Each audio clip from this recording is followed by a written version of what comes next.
Hello friends, welcome to my YouTube channel. In this video I will show you how to change case without formula in Excel. Okay, means uppercase to lowercase, lowercase to uppercase, or capitalize first letter or all capital letters. Okay, all letters of the word will should be capital.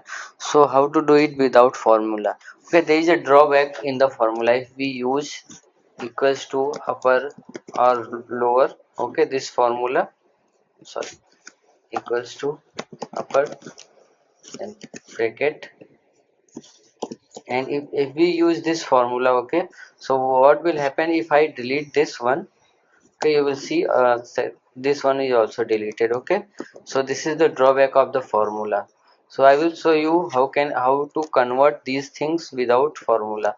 So what you have to do, so here you have to, if you want to make it in capital letters, then so what you have to do, you have to just first name or first word should you have to write, you have to type in capital letter. Okay, then what you have to do, go to data, then here you will see flash fill option, just click on it and you will see all the other names will be in capital letter. Okay, now if you want to capitalize first letter, so what you have to do, you have to just type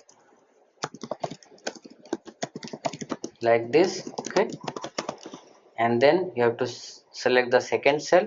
Okay, then again go to data and flash fill, and now you will see all these names will be in capitalized first letter of the name. Okay, so like this you can change case without formula. So if you like this video, please like my video and also subscribe my channel for more videos like this. Thanks for watching.